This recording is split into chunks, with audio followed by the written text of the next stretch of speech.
Hello and welcome to this session on protective behaviours, which is based on the ACT government guidelines.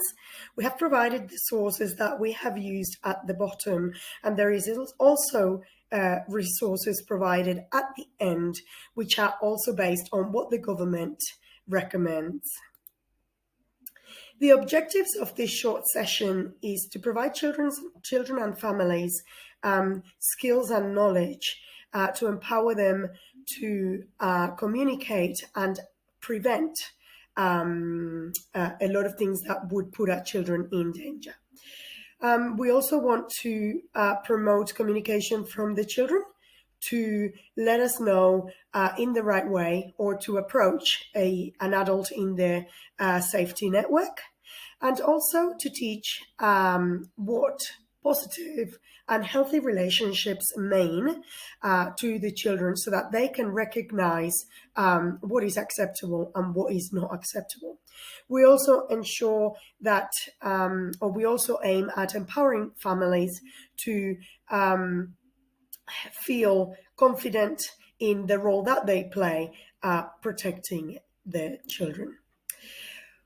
What parents can do. So there is no early age to start talking about this sort of thing with your children. And so we start early by having open conversations with them, seeking teachable moments where we can engage in meaningful conversations that are appropriate to the age of our children so that they can understand, starting with small concepts of what is safe, what is not safe, etc. We encourage respect and also being aware of the signs. Now, this is not done in isolation. This needs to be done together with emotional awareness, because there is a link between how to recognize emotions and what the warning signs of somebody that is not safe or an action that is not safe.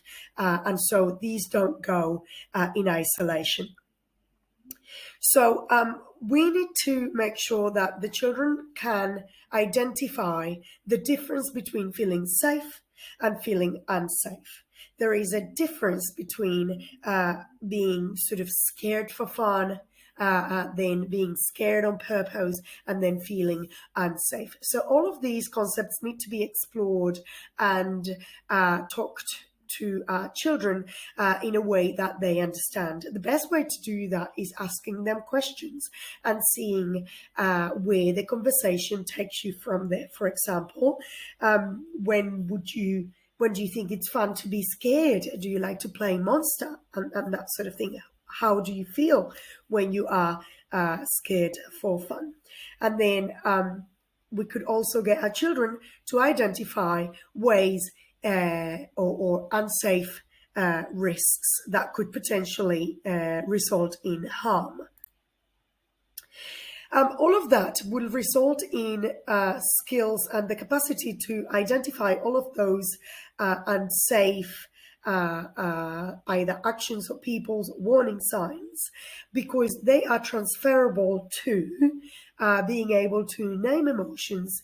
What are the signs of each emotion? You can link them to safe or unsafe people, behaviors, and actions.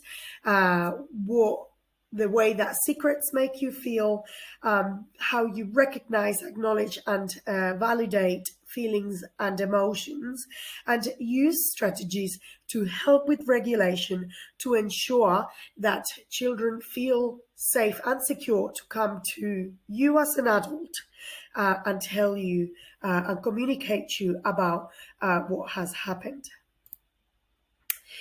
It's also important, and one of the things that teachers work on is on helping children identify a safety network. Safety network is essentially the people that they would go to in case they needed to communicate something that they do not deem to be safe.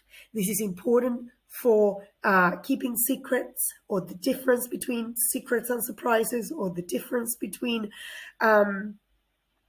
an adult or a friend asking them to keep a bad secret. So this is all something that needs to be done in conjunction so as to prevent the best way harm for our children. Another useful exercise is to play what ifs. This is something that can be done in the car or as an extension to a teachable moment. For example, something happens and you want to get your child learning about all of these behaviors. Then talking about the what ifs. For example, what if a child at school tells you to do something that is not safe or something that you know you shouldn't do? Or what if someone that you don't know knocks on the door? What would you do? Or what would happen if someone or if a member of the family told you to keep a secret? What would you do? So all of these what if scenarios are important to equip the children with already given and accessible strategies as to what they need to do in case that happened. Another thing that is part of these government guidelines is teaching children to be assertive with body language, also with breaking the rules and saying no, and ensuring that they know where to put limits and boundaries where consent is not sought. As we know, previous generations see consent a little bit different, and so we encourage children to say, please ask me if you want to wipe my nose, or when their personal space is about to be stepped into, for one of the many reasons that children need assistance when they're little, then it's always encouraged for adults to ask for permission, because not necessarily it's not that they don't need permission to have their nose wiped. It's more like what message that is sending. And so that will then transfer onto a skill, a knowledge, and a habit that children have and won't allow others into their safe or personal space in case that they were to be a victim. We talk about public and private parts of our body and also relating that to body safety. We also need to make sure that our children understand their body parts. They need to be called by their names, penis and vagina. It is counterproductive to give it different names because it could actually be detrimental if the time sadly came for your child to disclose that something has happened to them, and then a teacher doesn't know that that's how you call body parts in your home. So there needs to be a common language that ensures that all children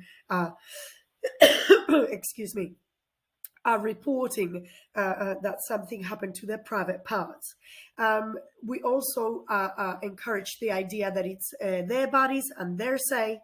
And then we talk about the triangle of safety. At preschool, we like to tell our children that the sensitive body parts, be it from nose, including ears, that includes mouth, and then the torso, and then the genitals at the front of the body as well as the back, to ensure that children recognize that those body parts are sensitive, and we do not introduce or let anybody introduce anything or touch any of those areas. And if they are touched or those boundaries are crossed, they do need to tell an adult that is in their safety network. This little circle has its reference at the end, and it is a very visual way for children to understand the different boundaries between the different ways of interacting with adults, with teachers, and with parents or closer members of the family. It would be very interesting for families to engage with the children in conversations like, where would you place mommy? Where would you place your teacher? Etc. So another thing that is important as well is talking with our children about the different types of touch and how those relate to these distances in the circle as well. And what we want to tell children is that we want to get their consent or their permission if you are to go from one circle into another. And that consent goes both ways. It goes if you want to cross that circle for somebody else. We do have a difference between secrets and surprises. And what we want children to understand is whether they are safe or unsafe. And for example, if we say it's another way of playing the what ifs, for example, if you are getting somebody a present, is that a safe secret or would it be more of a surprise? And so on. If someone is hurting you, would that be a secret, a surprise, a safe secret, a safe surprise, etc.? So all those what ifs and getting children to identify the different scenarios that would be safe or unsafe is also encouraged. We talk about swimming pools, public toilets, and seeking help when feeling unsafe.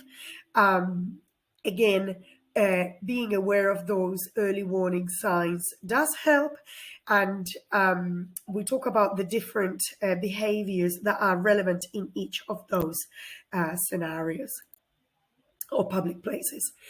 How to respond to disclosure. If we ever get told by our children anything anything like that has happened, we must stay calm, be mindful of our emotions, and reassure them that you believe them, that they are in safe hands, and that you will be doing what you need to do. What we don't do is, as we see on the next slide, we listen carefully, we tell them that we believe them, we don't quiz them, we don't keep asking, especially sort of pre-built questions. We tell them that we are willing to help, we validate and acknowledge their decision to tell and how they're feeling.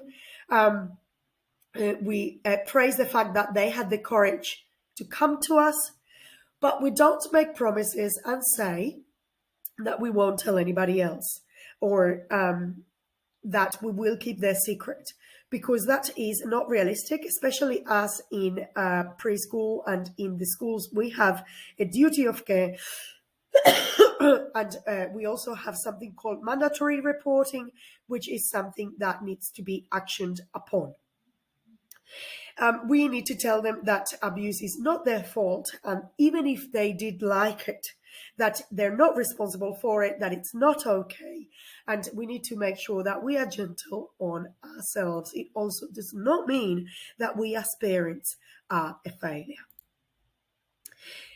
Here we've got the different types of abuse.